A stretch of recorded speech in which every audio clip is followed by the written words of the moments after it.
Literal and figurative language is a distinction within some fields of language analysis. Literal language refers to words that do not deviate from their defined meaning. Non-literal or figurative language refers to words, and groups of words, that exaggerate or alter the usual meanings of the component words. A literal usage is the normal meanings of the words. It maintains a consistent meaning regardless of the context, with the intended meaning corresponding exactly to the meaning of the individual words.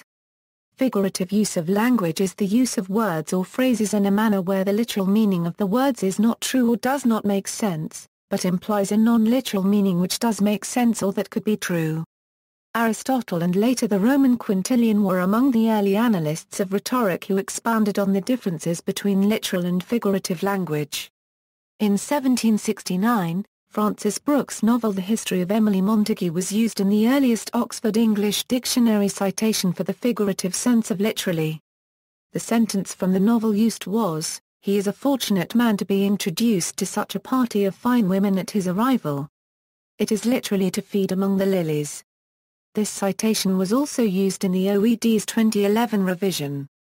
Within literary analysis, such terms are still used.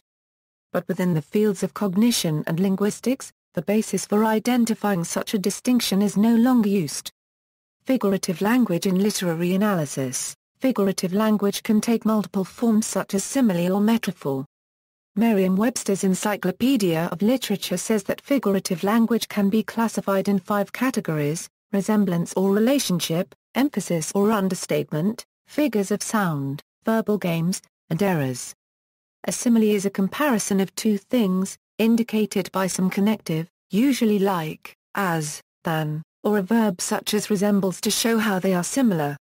Example, his cheeks were like roses, his nose like a cherry. And the beard on his chin was as white as the snow. Clement Clark Moore, a metaphor is figure of speech in which two essentially unlike things are shown to have a type of resemblance or create a new image. The similarities between the objects being compared may be implied rather than directly stated. Example, fog comes on little cat feet. Carl Sandburg, an extended metaphor is metaphor that is continued over multiple sentences. Example, the sky steps out of her day wear slips into her shot silk evening dress. An entourage of bats whir and swing at her hem. She's tried on every item in her wardrobe. Dial is rose. Onomatopoeia is a word designed to be an imitation of a sound. Example, oe bark. Bark. Went the dog as he chased the car that roomed past. Personification is the attribution of a personal nature or character to inanimate objects or abstract notions, especially as a rhetorical figure. Example, because I could not stop for death, he kindly stopped for me. The carriage held but just ourselves and immortality. Emily Dickinson. Dickinson portrays death as a carriage driver.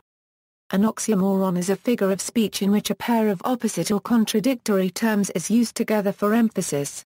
Examples, organized chaos, same difference, bittersweet. A paradox is a statement or proposition which is self-contradictory, unreasonable, or illogical.